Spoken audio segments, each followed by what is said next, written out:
TNPSC போட்டித் தேர்வு மாணவர்கள் அனைவருக்கும் மனமார்ந்த வாழ்த்துக்களும் பாராட்டுகளும்.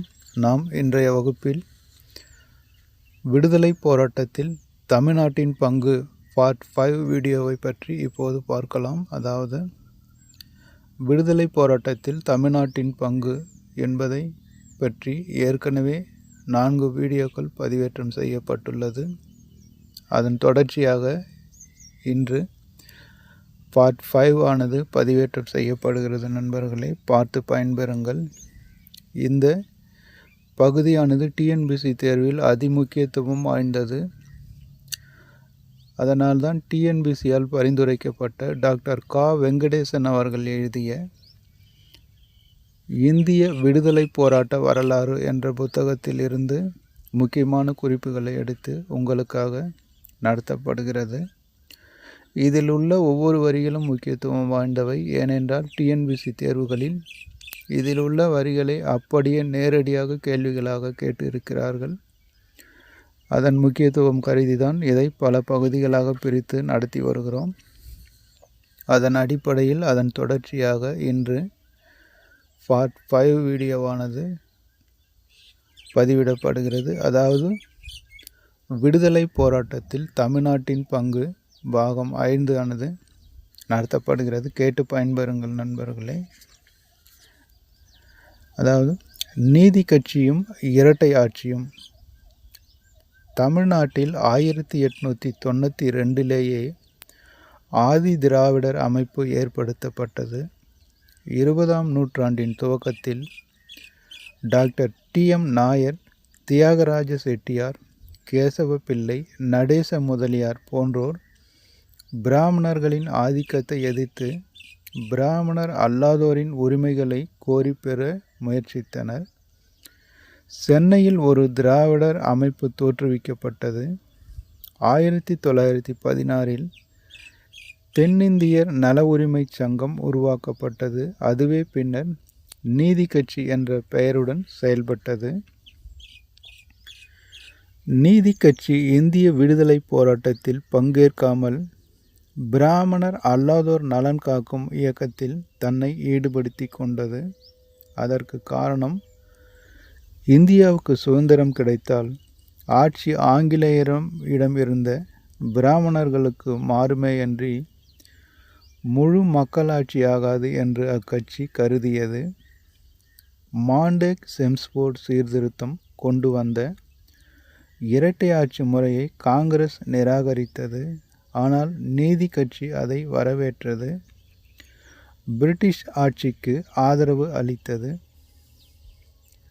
1920 நடைபெற்ற தேர்தலில் பிராமணர் பிடியில் இருந்த ஹோம் ரூல் லீக்கை தோற்கடித்து வலிமையான பெரும்பான்மை பலத்தை பெற்று நீதி கட்சி காங்கிரஸ் தேர்தலை புறக்கணித்தது.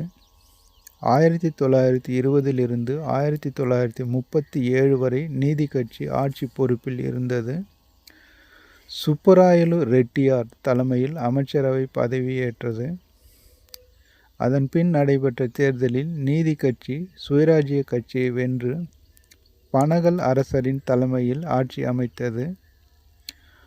உள்கட்சி பூசலால் 1926 நடந்த தேர்தலில் நீதி கட்சி தோற்றது. சுயேட்சையாக போட்டியிட்ட கருப்பு குதிரை என்று அழைக்கப்பட்ட சுப்பராயன் சுயராஜ்ய கட்சி ஆதரவுடன் ஆட்சி பொறுப்பேற்றார். 1927 முதல் நீதி கட்சி மாநில சுயாட்சி கோரிக்கையை எழுப்பியது. 1930 நடைபெற்ற தேர்தலில் பிற கட்சிகள் பங்கேற்காததால் நீதி கட்சி எளிதில் வெற்றி பெற்று முனுசாமி நாயுடு தலைமையில் ஆட்சியில் அமர்ந்தது. இந்திய சட்ட மறுப்பு இயக்கத்தை சந்தித்து கொண்டிருந்த போது போப்லி அரசர் முதலமைச்சரானார். 1935 இந்திய அரசியல் சட்டம் கொண்டு வந்த மாநில சுயாட்சி திட்டத்தின்படி நடைபெற்ற தேர்தலில் காங்கிரஸ் நீதி கட்சியை தோற்கடித்தது. சி. ராஜகோபால் ஆச்சாரியார் தலைமையில் ஆட்சியை கைப்பற்றியது. நீதி கட்சி தனது 17 ஆண்டுகால ஆட்சியின் போது பல சிறப்பான சீர்திருத்தங்களை செய்தது. 2 உள்ளாட்சி மன்ற சட்டங்கள்.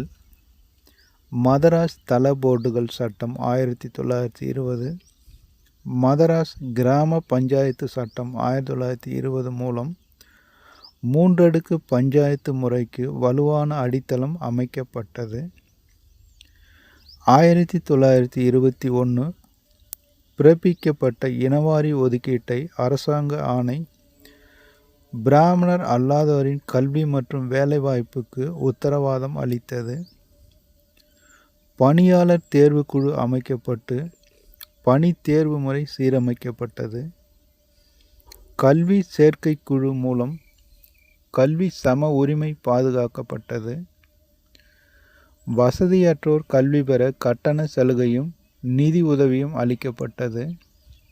துவக்கப்பள்ளி சட்டம் மூலம் ஆரம்ப கல்வி விரிவுபடுத்தப்பட்டது. மதிய உணவு திட்டம் அறிமுகப்படுத்தப்பட்டது. பல்கலைக்கழக சட்டங்கள் இயற்றி ஆந்திரா பல்கலைக்கழகமும் அண்ணாமலை பல்கலைக்கழகமும் தோற்றுவிக்கப்பட்டன. தொழில் சட்டத்தின் மூலம் தொழில் விரிவாக்கம், தொழில் வளர்ச்சி, தொழில்நுட்ப ஆராய்ச்சி தடையின்றி நடைபெற்றன. மருத்துவ வசதி விரிவாக்கப்பட்டு நாட்டு மருத்துவம் ஊக்குவிக்கப்பட்டது. புறம்போக்கு நிலங்கள் பட்டா செய்து கொடுக்கப்பட்டு ஏழை எளியோருக்கு வீட்டுமனை வசதி செய்து தரப்பட்டது. அதீத அரசாங்க வரிகள் குறைக்கப்பட்டன. ஆலய அறக்கட்டளை சட்டம் இயற்றி இந்து ஆலயங்களிலும் மடாலயங்களிலும் குவிந்து கிடந்த செல்வம் கண்காணிக்கப்பட்டது. பெண்கள் வாக்குரிமை சட்டமும் தேவதாசி முறை ஒழிப்பும் பெண் வலிமையும் ஆண்பால் பெண்பால் சமத்துவத்தையும் உறுதிப்படுத்தியது. நீதி கட்சி விடுதலை போராட்டத்தில் கலந்து கொள்ளாவிட்டாலும் அது துணிவுடன் கொண்டு வந்த சமூக, பொருளாதார, கல்வி மற்றும் சுகாதார, ஆலய அறக்கட்டளை, பெண்ணுரிமை சீர்திருத்தங்கள் அடிப்படை முக்கியத்துவம் உடையவை, பாராட்டுக்கு உரியவை. அடுத்து ஒத்துழையாமை இயக்கம். தமிழ்நாட்டில் ஒத்துழையாமை இயக்கம் சி. ராஜகோபாலாச்சாரியாரின் தலைமையில் ஆர்வத்துடன் நடத்தப்பட்டது. சென்னை பச்சையப்பன் கல்லூரியில் படித்து கொண்டிருந்த அவரது மகன் ராமசாமியையும் மாநில கல்லூரியில் படித்து கொண்டிருந்த மற்றொரு மகன் கிருஷ்ணசாமியையும் அக்கல்லூரியில் இருந்து வெளியேற செய்து அவர்களை கதர் தொண்டில் ஈடுபடுத்துவதற்காக சேலத்துக்கு அனுப்பி வைத்தார் அவர். பாரிஸ்டர் பட்டம் பெற்ற மதுரை வழக்கறிஞர் ஜார்ஜ் ஜோசப் தனது தொழிலை துறந்து ஒத்துழையாமை இயக்கத்தில் சேர்ந்தார். எஸ். சீனிவாச ஐயங்கார் தனது அட்வொகேட் ஜெனரல் பதவியையும் CIE என்ற பட்டத்தையும் துறந்தார். வ.உ. சிதம்பரம் பிள்ளை ஒத்துழையாமை இயக்கத்தை ஆதரிக்காவிட்டாலும் கூட தனது வக்கீல் தொழிலை துறந்து இலக்கிய பணியில் ஈடுபட்டார். Chennai NS Varadachari, S. ராமநாதன் ஆகிய இளம் வழக்கறிஞர்கள் நீதிமன்றம் செல்வதை நிறுத்திவிட்டனர். முஸ்லிம்களில் சிலர் தாங்கள் வகித்த மாஜிஸ்ட்ரேட் உத்தியோகங்களை உதறி தள்ளினர். 1920 நடக்க இருந்த மாநில சட்டமன்ற புறக்கணிப்பு பிரச்சாரத்தில் தமிழ்நாட்டு காங்கிரஸ்காரர்கள் தீவிரமாக ஈடுபட்டனர். தேர்தலில் போட்டியிட வேண்டாம் என்று வேட்பாளர்களையும் மீறி போட்டியிடுவோருக்கு ஆதரவளிக்க வேண்டாம் என்று வாக்காளர்களையும் அவர்கள் வேண்டிக் கொண்டனர். ராஜகோபால் ஆச்சாரியும் ராஜனும் திருச்சி, கோயம்புத்தூர், சேலம் மாவட்டங்களில் சூலாவரி சுற்றுப்பயணம் செய்தனர். சென்னையிலும் திருச்சியிலும் காங்கிரஸ் கிளாபாத் தொண்டர்கள் தேர்தல் புறக்கணிப்பு முயற்சியில் இறங்கினர். அதன் விளைவாக 24 தேசியவாதிகள் தேர்தலில் இருந்து விலகி கொண்டனர். எனினும் 1920 நவம்பர் 30 நடைபெற்ற தேர்தலில் சென்னை மாநில சட்டமன்றத்துக்கான 98 இடங்களில் 63 கைப்பற்றியது நீதி கட்சி. தமிழ்நாட்டை பொறுத்தவரை சட்டமன்ற புறக்கணிப்பு வெற்றி பெறவில்லை.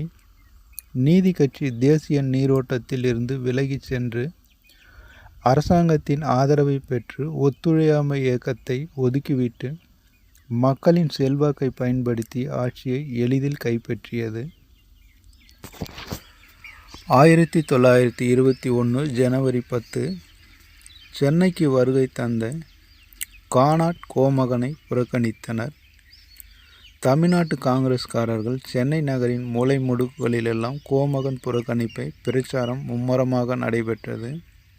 நகரில் பூரண ஹர்த்தால் கடைபிடிக்கப்பட்டது.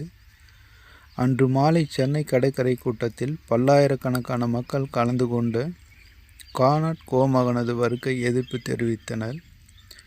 கடற்கரையின் மற்றொரு பகுதியில் நீதி கட்சியின் செல்வாக்கின் கீழ் இருந்த சென்னை மாநகராட்சியின் சார்பாக கானாட் கோமகனுக்கு வரவேற்பு அளிக்கப்பட்டது. 2 நாட்களுக்கு பின்னர் சென்னை மாநில புதிய சட்டமன்ற கூட்டத்தை துவக்கி வைத்து உரையாற்றினார் கோமகன். எனினும் ராஜகோபாலாச்சாரியின் தலைமையில் செயல்பட்ட தமிழ்நாடு காங்கிரஸ் கானாட் கோமகனது சென்னை வருகையை வெற்றிகரமாக புறக்கணித்தது என்றே கூற வேண்டும். ஒத்துழையாமை இயக்கத்தின் ஒரு பகுதியாக தொழிலாளர்கள் வேலைநிறுத்தத்தில் ஈடுபட்டனர். சென்னை தொழிலாளர் யூனியன் சார்பாக பக்கிங்காம் தொழிற்சாலை தொழிலாளர்கள் வேலைநிறுத்தம் செய்தனர். மீண்டும் வேலையில் சேர சென்ற 800க்கும் மேற்பட்ட ஆதி திராவிட தொழிலாளர்கள் தாக்கப்பட்டனர். அவர்களது குப்பங்கள் தீக்கிரையாக்கப்பட்டன. தமிழ்நாட்டின் பல பகுதிகளில் கள்ளுக்கடைகள் பகிஷ்கரிக்கப்பட்டன. கோயம்புத்தூர், சேலம், தென்னார்காடு ஆகிய மாவட்டங்களில் கள்ளுக்கடை மறியல் தீவிரமாக நடைபெற்றது. மறியலில் பலாத்காரமும் பயன்படுத்தப்பட்டது. தடை உத்தரவை மீறியதால் நூற்றுக்கணக்கானோர் கைது செய்யப்பட்டனர். காந்தியடிகள் துவங்கிய ஒத்துழையாமை இயக்கத்தில் ராஜபாளையம் பெரும் பங்கேற்றது. சுயாட்சி இயக்கத்தில் பங்கேற்ற நகர் தலைவர்கள் ஒத்துழையாமை இயக்கத்திலும் தீவிரமாக ஈடுபட்டனர். திருச்சியில் நடைபெற்ற 25வது சென்னை மாகாண காங்கிரஸ் மாநாட்டில் பல பிரதிநிதிகள் இவ்வூரில் இருந்து சென்று கலந்து கொண்டனர். சண்டமாருதம் பிரசங்கி எஸ். சத்தியமூர்த்தியின் வருகை இந்நகர் மக்களிடையே உற்சாக பிரவாரத்தை ஏற்படுத்தியது. ஐ.பி. அரங்கசாமி ராஜா, பி.எஸ். சின்ன வெங்கட்ராஜா, பெருமாள் ராஜா, டி.ஏ.கே. அழகுராஜா ஆகியோர் நாக்பூர் காங்கிரஸ் கூட்டத்தில் கலந்து கொண்டனர். 1920 அம்மாநாட்டில் கலந்து கொண்டு திரும்பியோர் இந்நகரில் காங்கிரஸ் இயக்கத்தை பலப்படுத்தினர். ஐ.பி. அரங்கசாமி ராஜா வரலாற்று சிறப்புமிக்க கதர் இயக்கத்துக்கு ராஜபாளையத்தில் உறுதியான அடித்தளம் அமைத்து கொடுத்தார். அதற்காக அவர் சிறை தண்டனை பெற்றார். அவரும் அவரது சகாக்களும் மேற்கொண்ட முயற்சிகளின் விளைவாக ராஜபாளையம் கை சர்க்கா நூல் நூற்கும் தொழிற்சாலை துவங்கப்பட்டது. கதரின் பெருமை பற்றி பிரச்சாரம் செய்யப்பட்டது. பிரசுரங்கள் விடுதலை இயக்க நீரோட்டத்தில் கலந்தது. பி.எஸ். குமாரசாமி ராஜா துவக்கிய விவசாயிகள் சங்கம் கிராமங்களில் தேசிய உணர்வை பரப்பியது. வில்லிபுத்தூர் தாலுகாவில் நடைபெற்ற அரசியல் மாநாடு கிராமங்களில் காங்கிரஸ் கமிட்டி அமைய காரணமாக இருந்தது. 1922 மார்ச் 18 காந்தியடிகள் கைது செய்யப்பட்டதை அடுத்து ராஜபாளையத்தில் அரசியல் கொந்தளிப்பு ஏற்பட்டது. எஸ். சீனிவாச ஐயங்கார் ராஜபாளையத்தை சுயராஜபாளையம் 1 என்று வர்ணித்ததில் வியப்பில்லை. ஒத்துழையாமை இயக்கத்தின் போது மலபாரில் நிகழ்ந்த மாப்பிள்ளைகள் கிளர்ச்சி தமிழ்நாட்டின் மோசமான விளைவுகளை ஏற்படுத்தியது. அதனால் தமிழ்நாட்டில் கிலாபாத் மற்றும் ஒத்துழையாமை இயக்கங்கள் வலுவிழந்து போயின.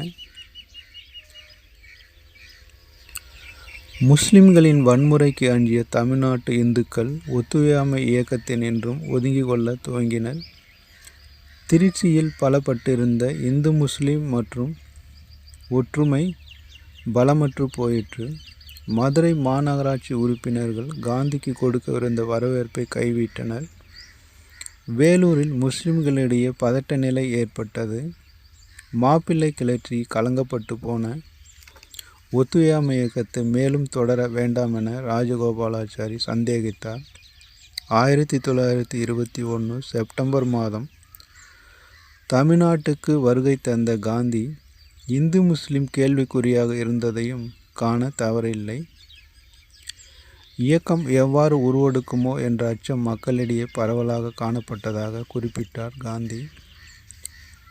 மலபார் மாப்பிள்ளைகள் கிளர்ச்சியை தொடர்ந்து ஒத்துழையாமை இயக்கத்தை ஒடுக்க தீர்மானித்தது சென்னை அரசாங்கம்.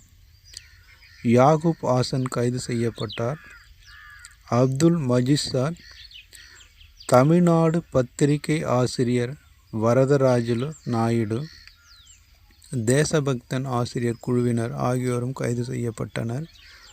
1921 நவம்பர் 4 அகில இந்திய காங்கிரஸ் கமிட்டி தனிநபர்கள் சட்ட மறுப்பு இயக்கத்தில் ஈடுபடலாம் என்று எடுத்த முடிவை திருச்சியில் கூடிய தமிழ்நாடு காங்கிரஸ் கமிட்டி ஆதரித்தது. அதன்படி தடை உத்தரவை மீறி ராஜகோபாலாச்சாரியும் எம்.வி. சுப்பிரமணிய சாஸ்திரியும் கைது செய்யப்பட்டனர். கோயம்புத்தூரில் கள்ளுக்கடை மறியலில் ஈடுபட்ட ஈ.வே. ராமசாமி நாயக்கரும் கைதானார். வேல்ஸ் இளவரசர் சென்னைக்கு வருகை தந்தபோது நகரில் பூரண ஹர்த்தால் நடைபெற்றது. ஆனால் வன்முறையும் துப்பாக்கிச் சூடும் தமிழ்நாட்டில் நடைபெற்ற ஒத்துழையாமை இயக்கத்துக்கு அவப்பெயரை தேடித்தந்தன. வரிகொடா இயக்கத்துக்கு தமிழ்நாட்டில் ஆதரவில்லை. தமிழ்நாட்டில் ஒத்துழையாமை இயக்கத்தின் முதுகெலும்பாக இருந்த ராஜகோபாலாச்சாரி சிறையில் அடைக்கப்பட்டாலும் காங்கிரஸுக்குள்ளே பலருக்கு ஒத்துழையாமை இயக்கத்தில் நம்பிக்கையின்மையாலும் நீதி கட்சி பொதுமக்களிடையே செல்வாக்கு பெற்று ஆட்சியை கைப்பற்றி அரசாங்கத்தை ஆதரித்ததாலும் தமிழ்நாட்டில் ஒத்துழையாமை இயக்கம் எதிர்பார்த்த அளவுக்கு வெற்றி பெறவில்லை. சௌரி சௌரா வன்முறை நிகழ்ச்சியை அடுத்து காந்திய ஒத்துழையாமை இயக்கத்தை விலக்கிக் கொண்டார். அதற்கடுத்து சுயராஜ்ய கட்சி. ஒத்துழையாமை இயக்கம் விலக்கிக் கொள்ளப்பட்ட போதிலும் தேச தலைவர்கள் விடுதலை செய்யப்படவில்லை. இந்திய விடுதலை போராட்டம் தேக்க நிலையில் இருந்தபோது சுயராஜ்ய கட்சியினர் சட்டமன்றத்துக்குள் ஒத்துழையாமை இயக்கத்தை துவங்குவதென முடிவு செய்தனர். தமிழ்நாட்டில் கஸ்தூரி ரங்க ஐயங்கார், சீனிவாச ஐயங்கார், வரதராஜுலு நாயுடு, வீரராகவாச்சாரி, ஏ. ரங்கசாமி ஐயங்கார் ஆகியோர் சுயராஜ்ய கட்சியில் சேர்ந்து சட்டமன்ற நுழைவை ஆதரித்தனர்.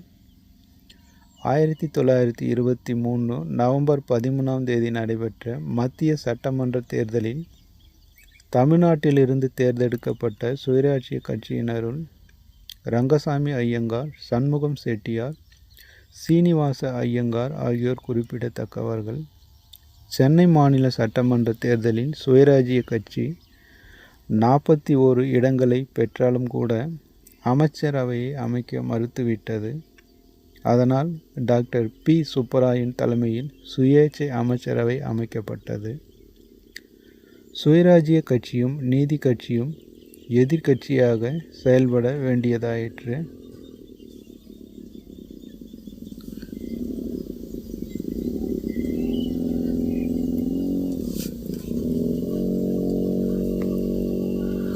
நன்றி நண்பர்களே, பார்க்கலாம்.